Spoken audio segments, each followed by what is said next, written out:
Bem, aí está a mensagem de Monod.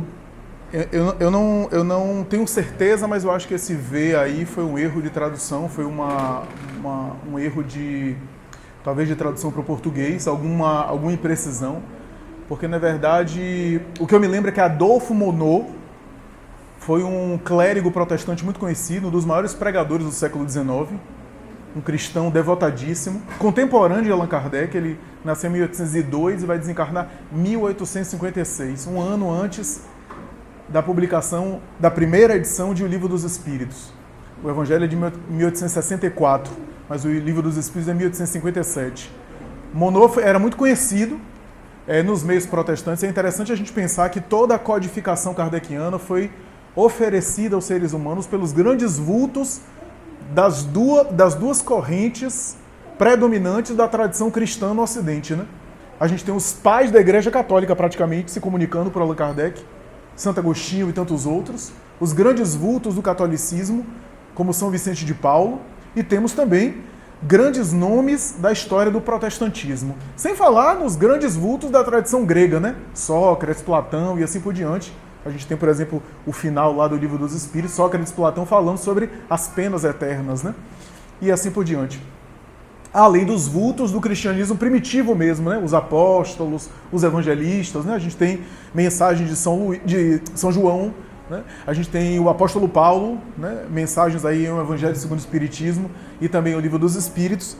E então a gente percebe que não é à toa essa orquestração, não é à toa os temas que Santo Agostinho aborda. Santo Agostinho foi um dos grandes cabeças da filosofia. Mesmo que você não seja católico, a cultura que Santo Agostinho ofereceu à Terra, em que pese a compreensão católica medieval que ele tinha na época dele, né, e alguns equívocos de preconceito que havia na época, porque ele era um homem da cultura dele, mas era uma mente privilegiadíssima. A gente lê Santo Agostinho, a gente fica espantado pela inteligência dele, e ele volta e escreve uma série de temas que ele havia abordado quando, no século IV, estava encarnado. Ele volta e aborda aí à luz e sob as luzes da doutrina espírita, né?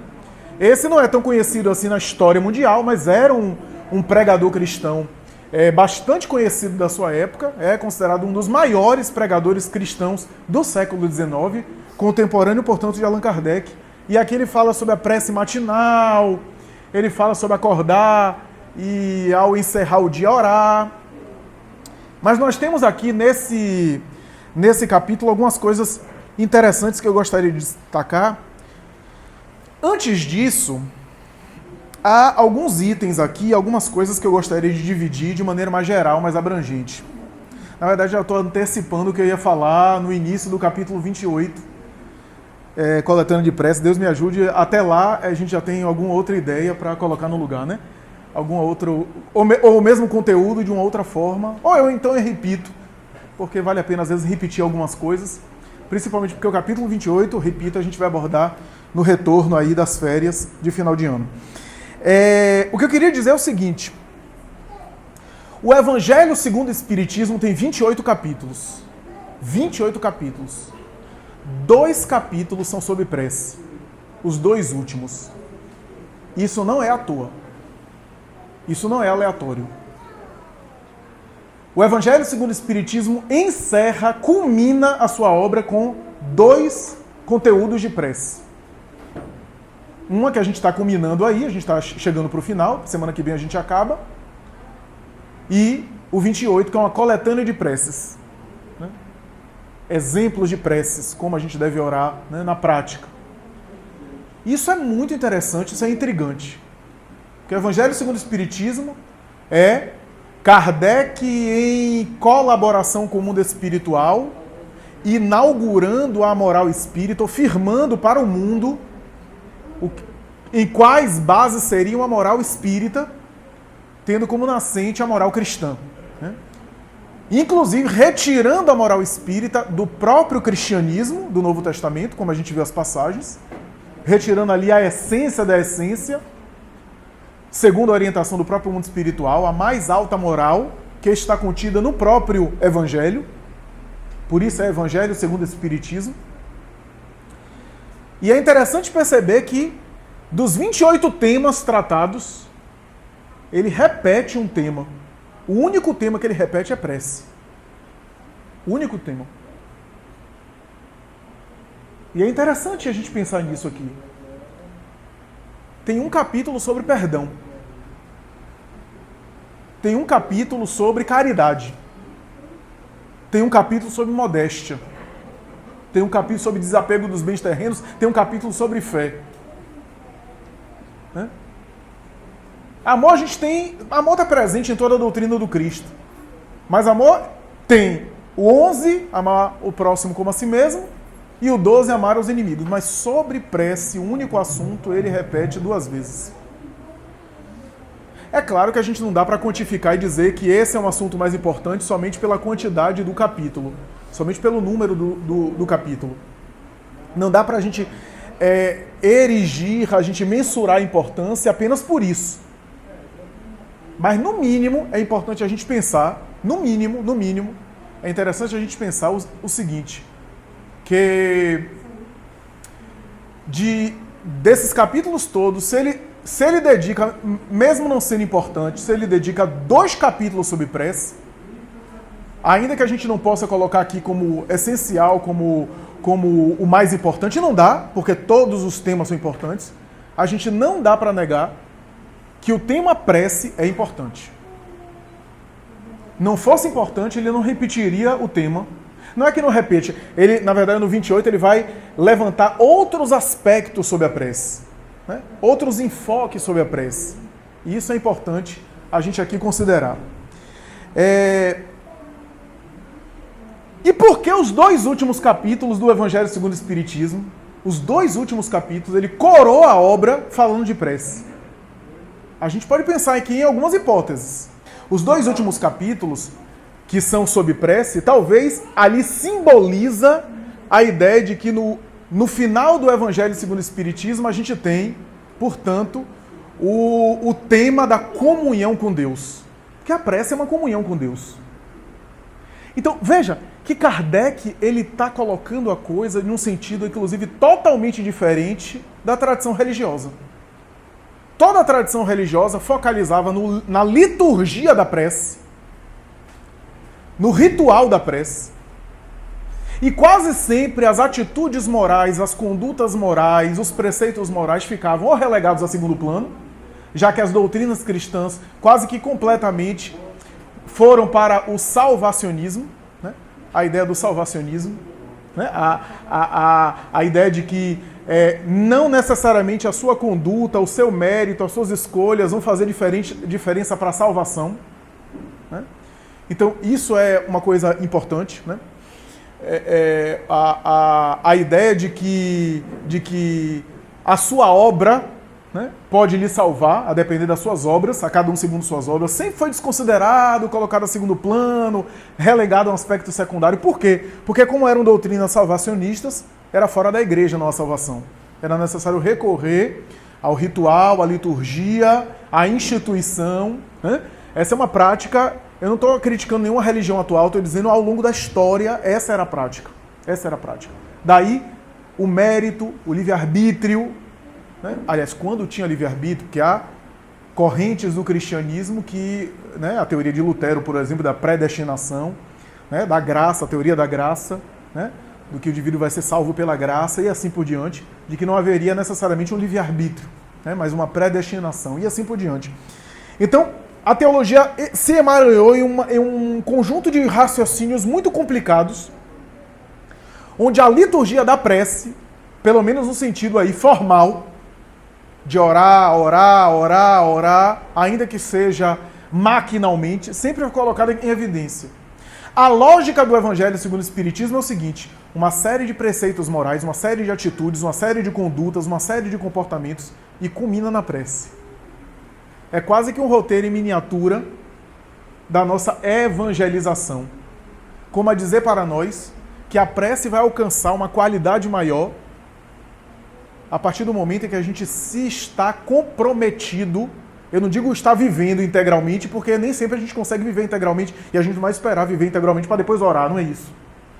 Mas se está pelo menos comprometido com praticar, com viver, com se esforçar para se melhorar. Aí, a prece é o coroamento disso.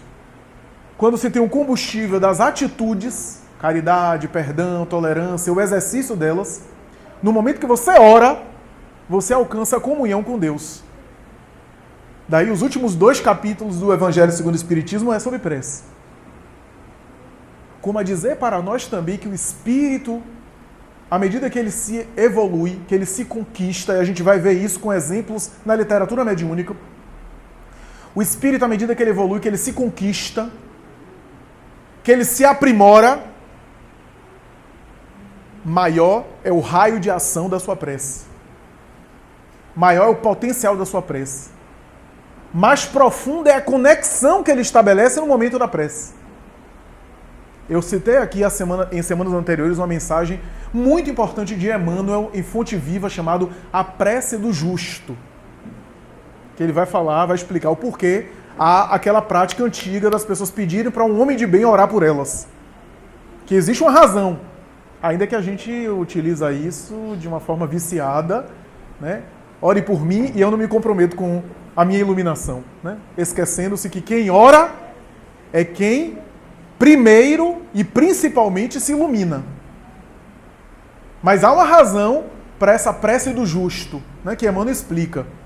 É esse indivíduo que, à medida que ele aprimora-se, que ele cresce, que ele rompe os seus limites, a sua prece vai sintetizar, vai atualizar, vai resumir esse termômetro espiritual dele, essa temperatura aonde ele está, no momento da prece. Ora, o que é que as religiões tradicionais faziam? O ritual exterior, maquinal, ainda que o coração estivesse, e a gente tem que ser justo aqui, às vezes o coração, a pessoa estava orando o terço, estava fazendo o rosário, estava fazendo o ritual litúrgico da igreja, e estava com o coração envolvido, ainda que em alguns momentos não estivesse, era só um ritual exterior, maquinal. Mas vamos pensar aqui no comprometimento, né? Mas ainda assim, como as religiões alteraram o processo, colocaram o processo inverso, o cuidado com a conduta era o de só menos importância, e o importante era falar a Deus através desses rituais, a prece não tinha eficácia, ou não se possuía, não se utilizava os maiores recursos da prece, que é quando se tem o combustível do comprometimento moral. Ou seja, do esforço que a criatura está fazendo para ser melhor. Isso faz toda a diferença na hora da prece. Porque a prece não é um movimento da boca. A prece não é disparada pela boca. O que dispara a prece é o desejo. E quando eu falo desejo aqui, eu estou falando desejo não no sentido freudiano, tá? Quem lê as obras de Freud, não no sentido da libido. Porque desejo, na teoria freudiana, é bem associado aí ao impulso sexual. Desejo no sentido abrangente, daquilo que eu alimento. Aquilo que eu alimento mentalmente, é isso que dispara a prece. A boca fala daquilo que está cheio o coração. É a expressão de Jesus. Quando a gente pega, por exemplo, não é à toa isso, minha gente, não é à toa. Quando a gente pega a obra de André Luiz, toda a coletânea, A Vida no Mundo Espiritual, de Nosso Lar até aí a Vida Continua, sempre há uma abordagem sobre prece. Sempre há um capítulo específico sobre prece. Sempre um mentor do grupo, um instrutor do grupo, um espírito assim elevado que está conduzindo o grupo, faz uma prece ali no grupo. E aí André Luiz descreve os efeitos da prece sobre o grupo. Os efeitos da prece para o trabalho. E aí a gente entra no texto, que é maneira de orar. A primeira coisa que ressalta desse texto é que, e os mentores da obra de André Luiz deixam isso muito claro, quando eles vão orar com um objetivo.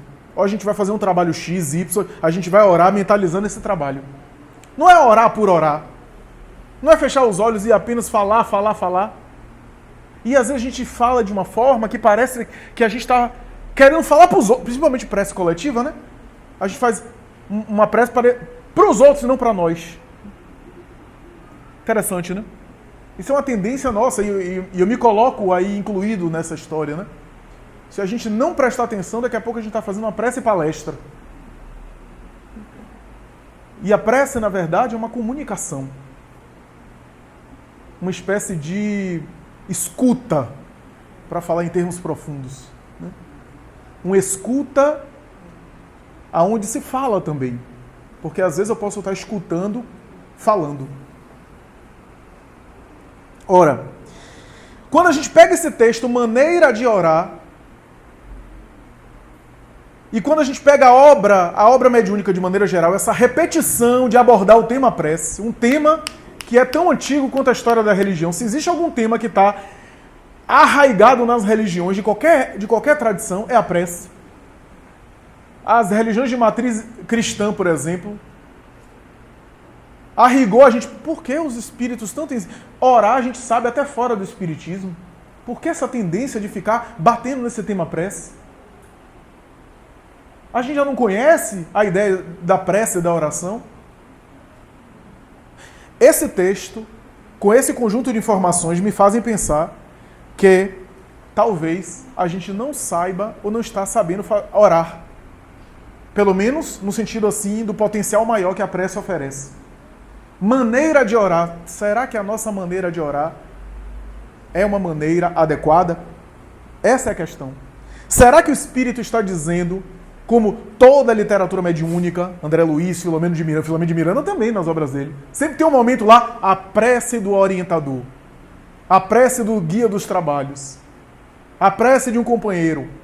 E aí, ora-se e Filomeno de Miranda descreve como é que se modifica a paisagem.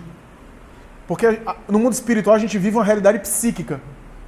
A realidade, aspas, muitas aspas, tá?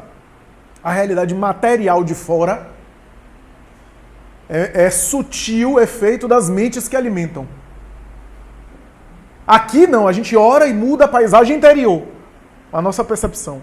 Lá, quando a gente vê essas obras mediúnicas, muda o ambiente. O ambiente é modificado com a prece. Mas por que os espíritos batem tanto pra gente isso? Será que eles estão dizendo que a gente não sabe orar como se espera em grande escala, no mundo espiritual? Porque ao longo dos tempos, será que ele está dizendo que ao longo dos tempos a gente aprendeu errado o que é prece, o que é oração? Daí é uma coisa chata, uma coisa enfadonha, uma repetição de palavras.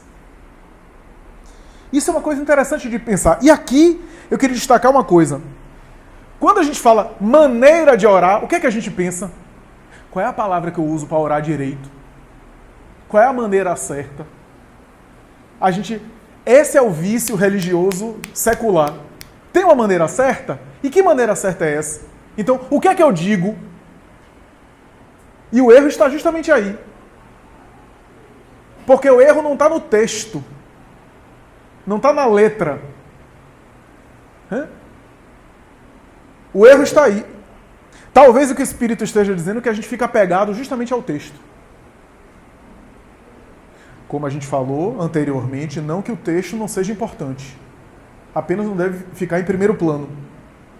Ora, se o desejo é combustível da prece, e o desejo é que me dispara o potencial da prece, aonde eu coloco o meu desejo, se eu utilizar as palavras adequadas, especialmente quando eu estou em grupo, que eu preciso utilizar as palavras para que as outras pessoas possam me acompanhar, é claro que utilizando as palavras adequadas, e aqui não é utilizar a palavra rebuscada necessariamente.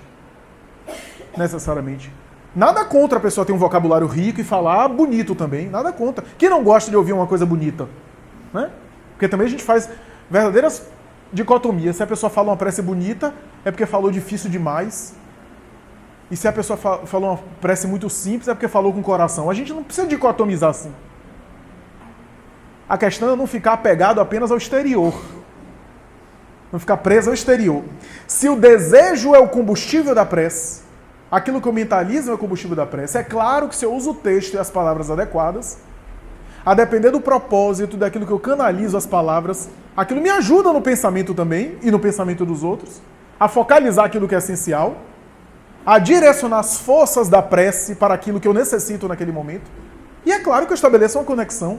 uma sintonia. Como eu falei em semanas anteriores, já pensou se a gente começasse a orar aqui em latim ou em grego?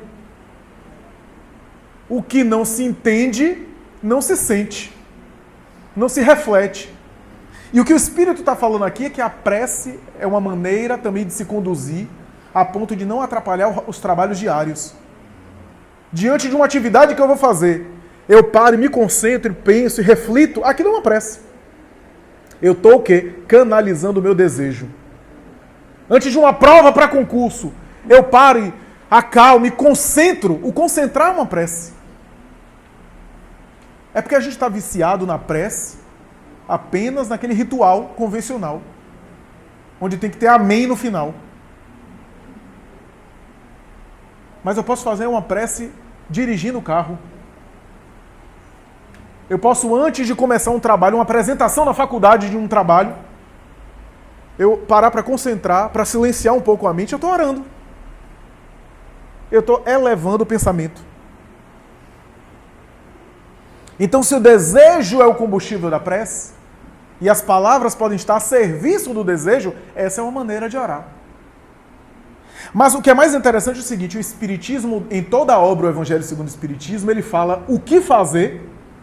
O que fazer? Perdão, caridade, benevolência, brandura, doçura, mansuetude, não é isso que a gente tem lido aqui? Fé, desprendimento dos bens terrenos. Ele fala o que fazer, ele coloca de maneira clara, em palavras claras, o que é que se pode depreender em texto direto da poesia de Jesus, das parábolas de Jesus, dos ensinamentos metafóricos de Jesus, mas o Evangelho segundo o Espiritismo tem um trunfo ainda maior.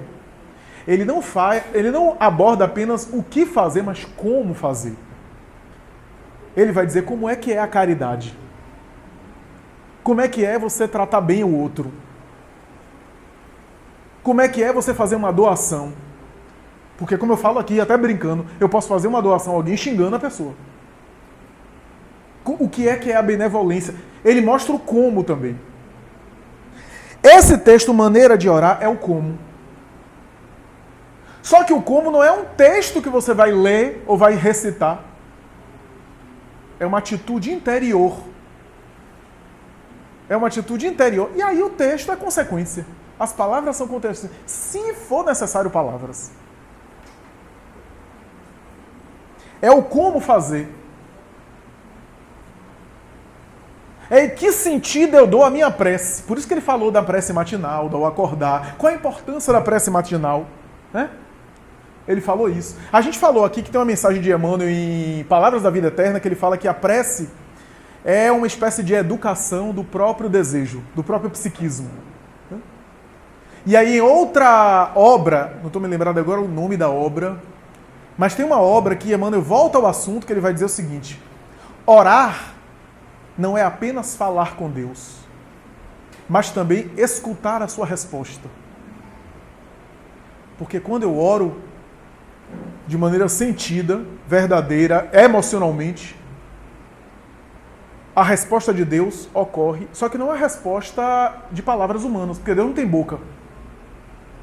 Não é uma linguagem humana. É uma sensação. Quanto mais a gente apura, e não estou falando de ser médium não, tá? Não estou falando de receber espírito não. Estou falando de apura sensibilidade, pelo sentimento que vem, a gente tem uma ideia de decodificar a resposta de Deus e também pelas respostas que ocorrem em nossa vida, a partir da prece. E aí Emmanuel conclui o capítulo dizendo assim: para além de receber a resposta, a prece é um exercício também para aceitar a resposta. Para aceitar a devolutiva que a divindade oferece. Na prece a gente está se educando. Por isso que a prece não é bom para Deus. Se Deus é onisciente, Deus já sabe. Para que Deus quer saber da nossa prece? A prece é bom para o indivíduo se colocar em condição de. Então, é o que fazer e o como fazer. Daí, quando a gente vê, por exemplo, em O Livro dos Espíritos tem a lei de adoração. Talvez o primeiro momento que Allan Kardec aborda a questão da prece foi na lei de adoração, uma das leis de Deus, uma das leis naturais. E nesse capítulo, uma das perguntas que Kardec coloca é em que consiste a prece. E os espíritos dizem, de maneira resumida eu estou colocando aqui, que a prece é se pôr em comunicação com Deus. Às vezes a gente lê essas colocações de O Livro dos Espíritos e não para meditar.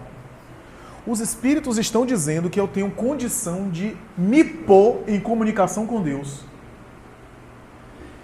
Eu não sei se a gente dá a devida importância a isso. Porque se é se pôr em comunicação com Deus, eu vou estar em conexão, em comunicação com o elemento mais importante. Mais importante do que comunicação com qualquer pessoa. Até minha mãe. Não, e o meu marido também. Você vai estar em comunicação com Deus. Eu acho que isso é muito importante. Só que veja como a gente consegue conectar as coisas de O Livro dos Espíritos. O Livro dos Espíritos, na sua primeira parte, logo no início lá, fala que Deus é imaterial. Se o Deus é imaterial, não é nada em relação à matéria. E aí os espíritos dizem que falta o sentido humano para perceber a divindade, para compreender a divindade. Se Deus é imaterial e falta um sentido humano, esse sentido não pode ser material. E aí lá na frente, na lei de adoração, os espíritos dizem que a prece é se comunicar com Deus. Eu acho que o sentido é por aí. O sentido tem a ver com prece. Por isso, os momentos finais de Jesus, no Getsemane, tem frases que até hoje o teólogo não entende. Até hoje, aquelas últimas frases de Jesus ali, antes de ser preso pela soldadesca, pelo exército, alguns trechos do Evangelho ainda são discutidos e não se sabe o motivo de Jesus ter falado algumas coisas. O que eu posso dizer é que não era medo da cruz. Que o afasta de mim esse cálice não era a cruz. Era a conversa de governador espiritual de Cristo com o Criador. Então, imagine como devia ser isso.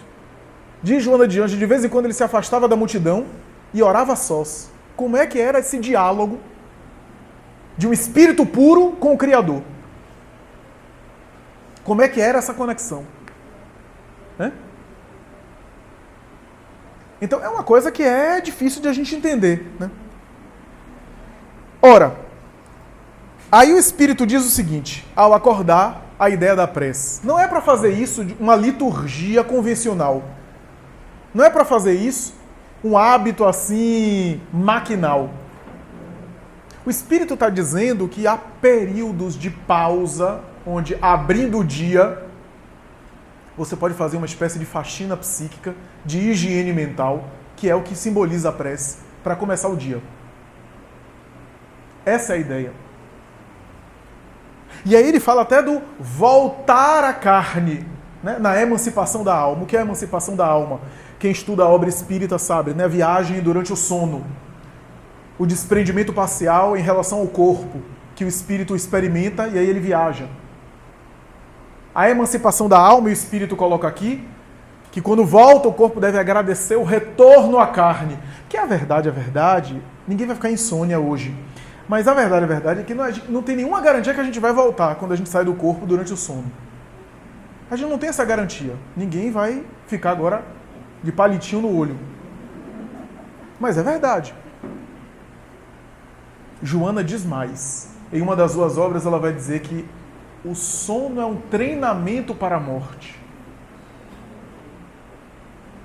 Porque no sono você se desprende parcialmente. Na morte é desprendimento total. No sono é desprendimento parcial. Você está treinando, todo dia morrendo um pouquinho. Eu vou traduzir a frase de Joana, o conceito de Joana, como uma amiga minha essa semana me disse. Ela disse assim, eu vou traduzir a frase de Joana assim. O sono é uma amostra grátis da morte. Eu achei fantástica essa figura. Todo dia você tem uma amostra grátis. E é verdade. Você sai e você não tem garantia que você vai voltar. O vínculo com a matéria pode se romper durante o sono. E às vezes acontece. Ora, o retorno à carne, a prece. E a saída na carne, como é importante a prece. Porque se a gente orar antes e sintonizar com o nosso benfeitor, com o nosso anjo de guarda e acontecer qualquer coisa, a gente está amparado por ele. Agora, se a gente vai dormir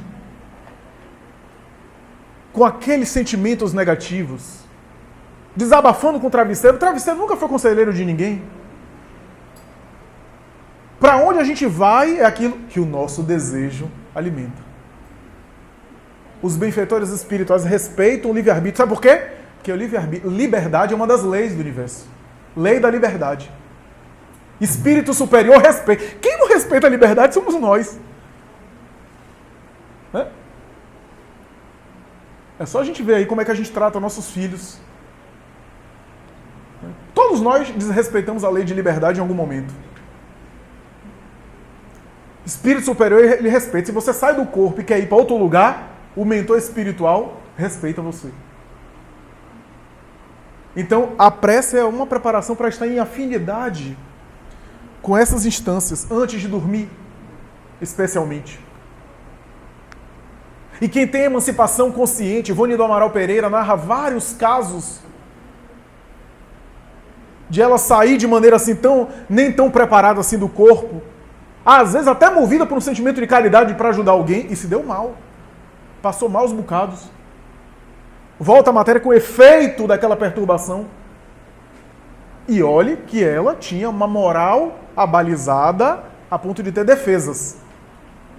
Em um dos casos que eu já citei aqui, ela voltou ao corpo depois de ser pega para o espírito.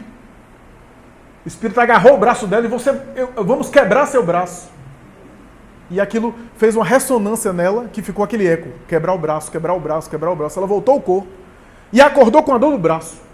Charles apareceu e disse: se você não tivesse defesas morais, se você não tivesse recursos magnéticos, não me lembro se está em Devassando Invisível ou Recordação da Mediunidade, se você não tivesse essas defesas, sabe o que ia acontecer com você? Você ia acordar e no dia a dia ia acontecer um acidente e você ia quebrar o braço. Porque os espíritos interferem em nossas vidas muito mais do que nós imaginamos. Mas como você tem defesas magnéticas, você acordou com a dor no braço. Porque era uma espécie de hipnose motivada por um desencarnado. Acho que deu para entender o efeito da oração depois de um caso desse, né? Depois de uma situação dessa. Eu só quero concluir com o trecho de Os Mensageiros, para a gente ter uma ideia do que é que eu estou falando na prática. O livro Os Mensageiros, como quase todas ou todas as obras de André Luiz, sempre apresenta alguma lição de prece. No livro Os Mensageiros a gente tem, antes desse capítulo que eu quero focalizar, a personagem Cecília, que faz uma oração enquanto toca piano. A oração dela era carregada de afeto, mas ao mesmo tempo particularizado com as conquistas pessoais dela. Ela tinha muitos sentimentos ainda com relação aos vínculos terrenos, a um amor que ela deixou na carne, um afeto querido, né? Uma saudade, né? E teve aquela irradiação. E depois foi chamada Ismália para fazer uma prece. O capítulo é o capítulo A Prece de Ismália. Olha o nome do capítulo. As obras de André Luiz sempre tem um capítulo assim. O nome desse capítulo é A Prece de Ismália. E ficou aquela coisa. Aniceto, que era o líder do grupo, o guia dos trabalhos, se esquivou de orar. Não, Ismália está aí, ela que ora. Ele nem quis fazer oração. Prefiro pedir a ela. E aí ficou aquela coisa. Alfredo, o marido de Ismália, meio tímido. E aí insistiu. E aí ela, bem discretamente, queria, na verdade, não se colocar em evidência, mas foi muito solicitada, ela começa a orar. A oração dela, embora as palavras sejam bonitas, André Luiz descreve o que tocava eles não eram as palavras. Parêntese. Chico Xavier, às vezes no grupo espírita da prece, aquela algazarra, aquela confusão que estava nesse instante aí. Nesse instante aí. O Chico Xavier parava, às vezes, diante da plateia, e orava um Pai Nosso. Só que o Pai Nosso de Chico Xavier, Pai Nosso que está... Aquela voz dele, dúlcida. Daqui a pouco todo mundo começava a ficar em silêncio. Todo mundo tocado pelo Pai Nosso. O texto é conhecido. Mas o Pai Nosso que saía dele acalmava. Então, é isso que eu estou dizendo. Hein? É isso que eu estou dizendo. Sensibilizava. Por quê? Porque tinha ali a canalização do desejo dele e da mente dele. Não falei na última reunião que na obra Pensamento e Vida, Emmanuel compara a oração a um espelho da mente que é colocado para refletir a divindade. Cada um tem seu espelho. Cada um reflete a divindade de acordo com a capacidade do próprio espelho. Imagine a mente de Chico Xavier. Que espelho ele tinha para refletir? Quanto maior o espelho, mais a gente reflete. Essa é a metáfora de Emmanuel. Ora, e aí Ismália começa a orar. André Luiz começa já a chorar. André Luiz abriu os olhos, porque para ele descrever, ele deve ter aberto os olhos, né? Não ficou com os olhos fechados. Para dar uma olhadinha. E ele viu do tórax, especialmente do tórax de Ismália e do chakra coronário, a irradiação que a envolvia, tocava a todos, contaminava a todos. E aí ele fala mais ou menos, eu vou falar com minhas palavras, mas ele fala mais ou menos assim, é como se todos do ambiente virassem lâmpadas, mas cada um com a sua intensidade, cada um com a sua luz. E aí ele foi olhando, Aniceto estava quase igual a Ismália. As duas senhoras que acompanhavam ela estavam com a irradiação praticamente a mesma de Ismália. Alfredo, marido de Ismália, com uma coisa mais tímida. Eu fico chateado isso. Os homens sempre estão piores no além. Eu fico assim, indignado, quero fazer um empoderamento masculino, mas não dá. Sempre assim, é homem no umbral, e as mães, as mulheres, tudo bem no além. Então, o marido ali, Alfredo, com a luz tímida, e ele foi descrevendo, até chegar nele, André Luiz. Nele e no outro companheiro, que era a luz, eles acenderam uma luz, mas uma luz bem fraca. E aí Aniceto conclui dizendo assim, na prece, encontramos a produção avançada de elementos força. Eles chegam da providência em quantidade igual para todos, os que se deem o trabalho divino da intercessão. Mas cada espírito tem uma capacidade diferente para receber. Essa capacidade é a conquista individual para o mais alto. E como Deus socorre o homem pelo homem e atende a alma pela alma, cada um de nós somente poderá auxiliar os semelhantes e colaborar com o Senhor com as qualidades de elevação já conquistadas na vida. Olha que coisa interessante. Ele descreve maravilhoso o efeito. Todos ficaram iluminados. Mas cada um com a sua capacidade de recepção, de internalização, de refletir. Né? Ismália era o foco, gerador da força. E cada um assimilava de acordo com seu potencial, com sua capacidade. Olha só que interessante. Que interessante. A prece muda a nossa paisagem interior. A prece é estudada hoje nos arraiais de psicologia, por exemplo. De ciências médicas, ciências de saúde, saúde mental. O efeito da prece. Há trabalhos interessantíssimos sobre isso. Trabalhos, inclusive, que descartam o efeito placebo. Né? Porque há trabalhos que falam de preces para alguém e esse alguém não estava sabendo que estava recebendo prece. O trabalho de Herbert Benson, em Harvard. Hoje tem uma cadeira em Harvard, no curso de medicina, medicina bensoniana. Ele descreve alguns desses trabalhos na obra Medicina Espiritual. Muito interessantes mesmo. Então, a gente tem aí a descrição. Só mais um trecho. Tive a impressão de que eram derramados do céu sobre nossa fronte, caindo com a mesma abundância sobre todos nós, os raios, desde Ismália ao último dos servidores.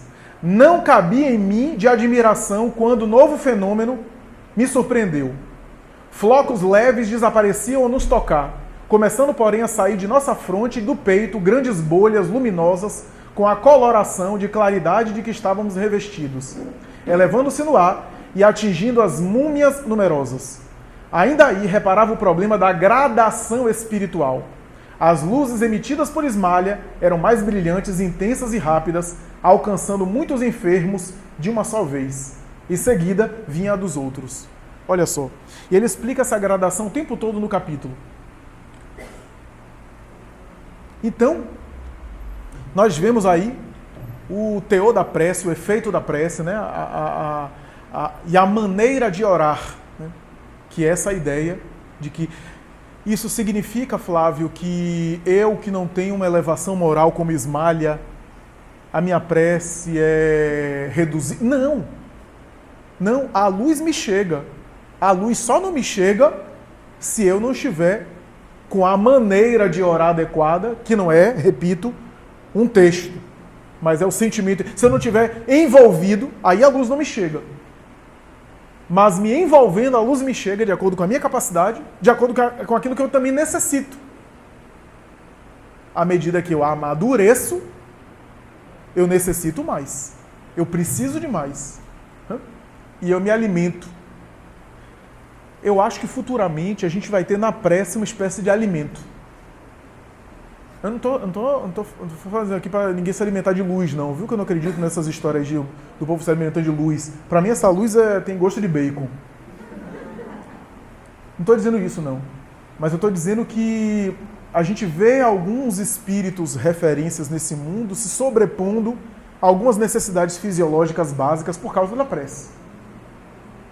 Joana tem uma mensagem que ele vai dizer: somente assim, diz Joana de Ângeles, que a gente entende a greve de fome de Mahatma Gandhi, sem experimentar distúrbios orgânicos, e a outras atitudes de grandes homens e mulheres que renunciaram a determinados prazeres imediatos e até tiveram uma vida com limitações de toda a ordem, dormir pouco, comer pouco, renunciar a uma série de prazeres e não ter problemas. Havia outra coisa que alimentava ela. Eu sempre me chamo a atenção, por exemplo, o próprio Chico. Isso quem conta é Arnaldo Rocha de maneira engraçada, né? A gente ia para o grupo espírita da prece de tarde, no finalzinho da tarde, começavam os primeiros trabalhos, as pessoas fazendo pequenas palestrinhas para o povo ficar concentrado enquanto ele se concentrava na sala da psicografia. E aí alguém lia as mensagens. Aí chegava 8 da noite, ele começava a receber as psicografias, ia até 3 da manhã, que ele começava a ler as mensagens. Sentado.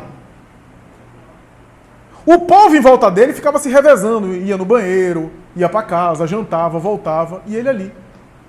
Não levantava para ir no banheiro. Não tinha uma trombose. Alguma coisa sustentava ele. E depois saía. Divaldo disse que quando conheceu o Chico pela primeira vez, disse que não aguentava mais. Porque queria falar com o Chico e as pessoas na fila e falando. Ele disse: meu Deus, eu estou aqui, viajei tanto tempo para conversar com o Chico.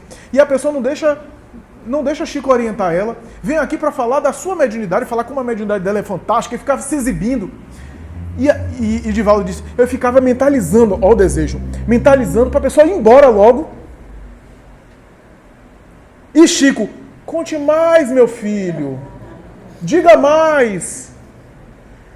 E Divaldo: meu Deus, o homem tem um chocalho na garganta, não para. Quer dizer, e não se cansava. Como é que atendia as multidões? E olha que Chico, em termos de saúde orgânica, sempre foi muito doente. Sempre tinha muitos problemas de saúde. Eu estou citando o Chico porque é um exemplo assim próximo da gente, mas tem tantos outros. Então é mais ou menos essa ideia, né? Vamos abrir aí para os comentários, dúvidas, questões.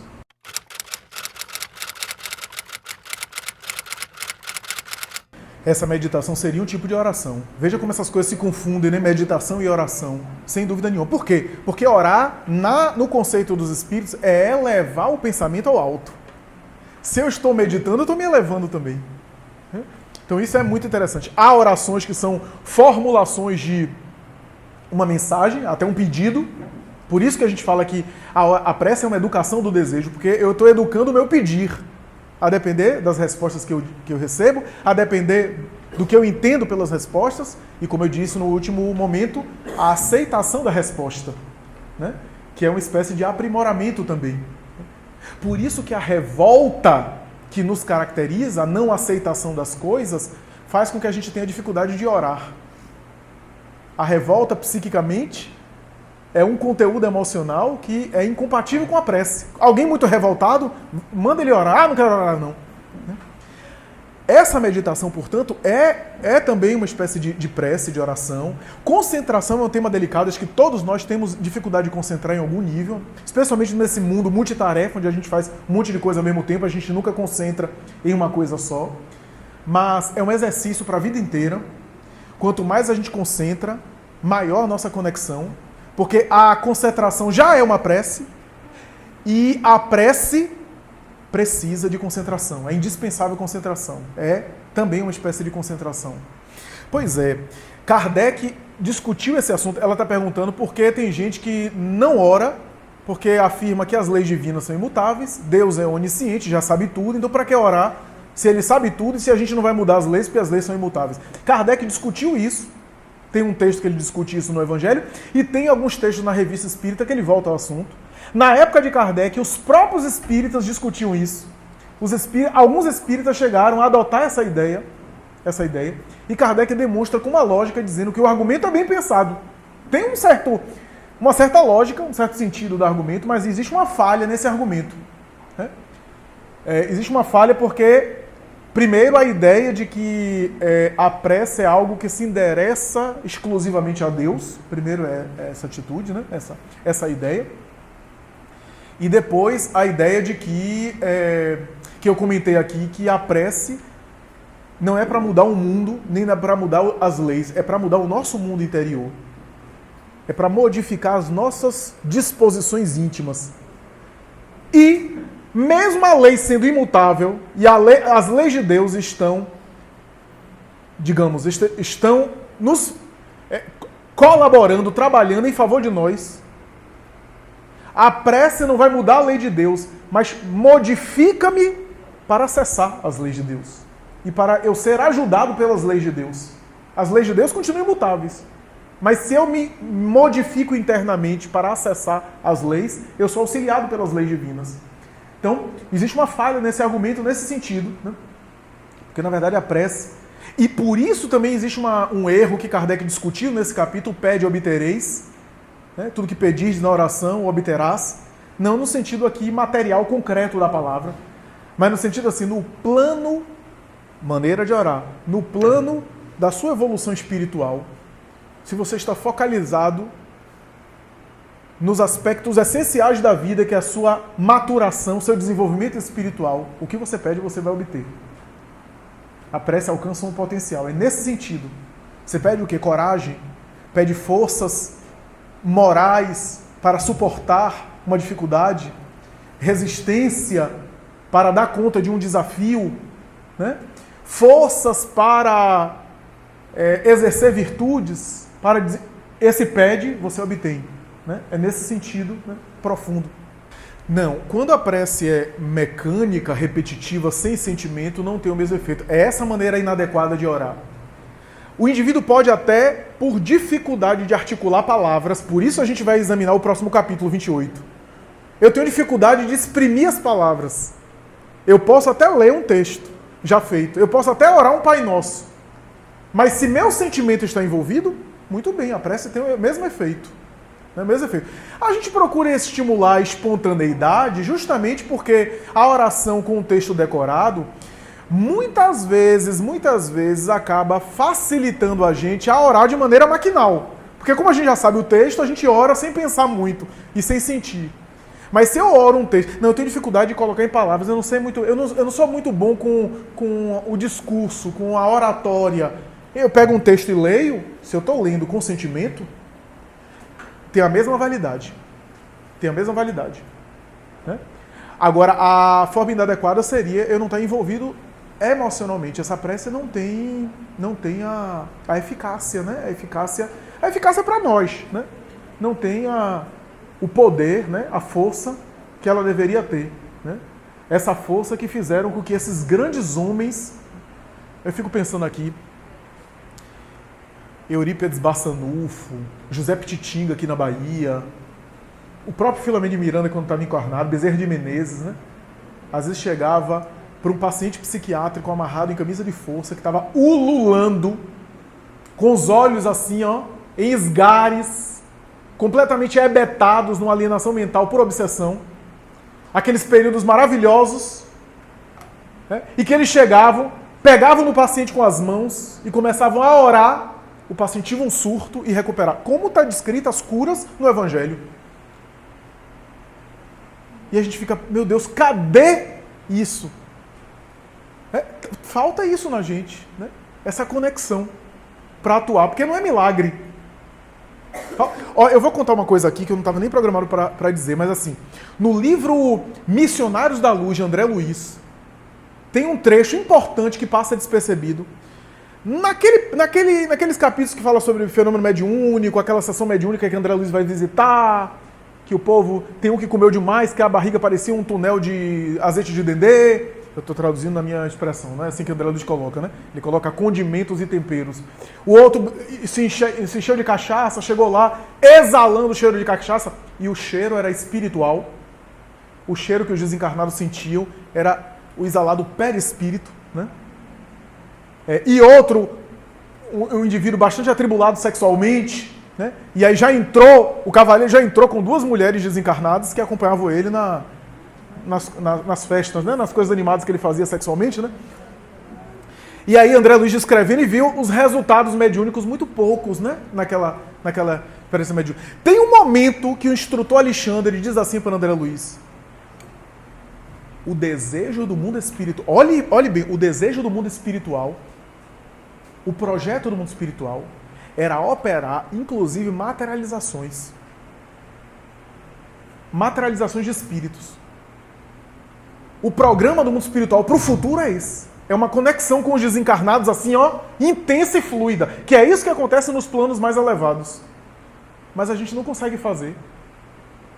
Primeiro porque os desencarnados oferecem tão pouca condição de maturidade, de condição. E depois, para fazer um fenômeno de materialização, com essa escassez de recurso mental, de prece, de oração que os desencarnados oferecem, a gente tem um trabalho danado para isso, com poucos resultados práticos.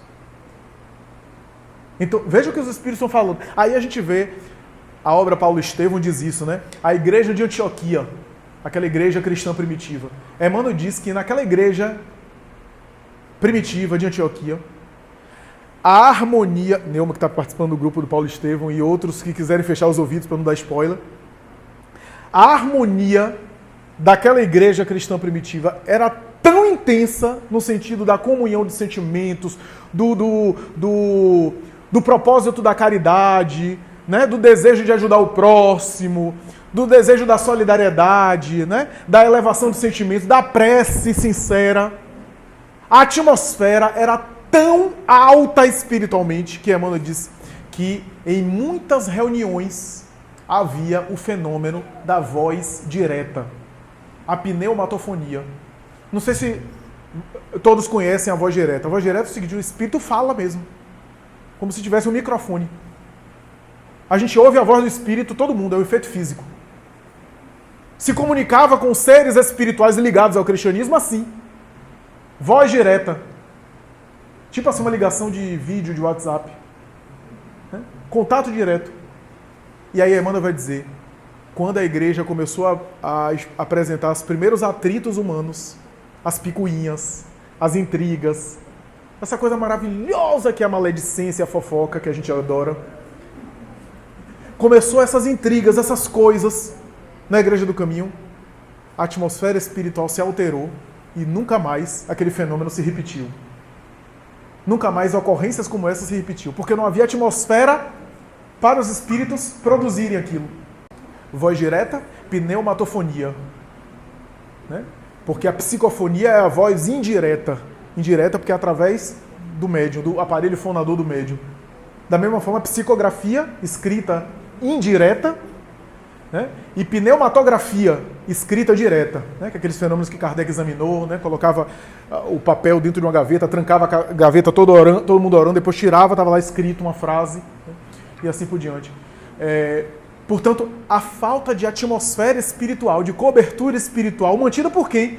Por aqueles que estavam ali. Porque o mundo espiritual oferece recursos. Se a gente não mantém esse combustível, como é que produz? Se mediunidade é um contato, uma via de mão dupla, né? É uma comunicação, tem emissor e receptor.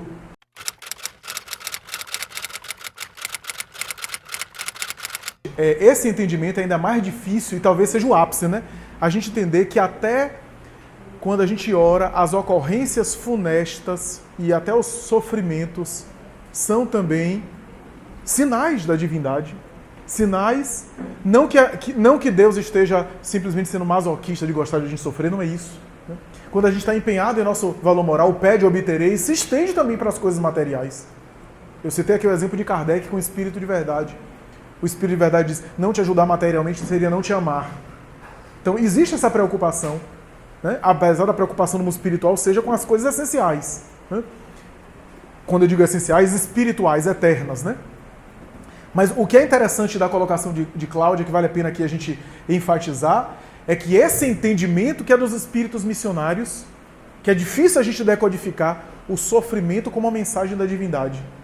Já que eu falei de Ivone Pereira, um exemplo claro da vida dela foi quando ela concluiu Memórias de um Suicida. Com unção, com devotamento e com prece. Antes de ir para a Federação Espírita Brasileira, ela narra em uma das obras dela que ela orou fervorosamente em casa e foi. Ela ia conhecer os grandes líderes do movimento espírita. Ivone foi muito reclusa a vida inteira.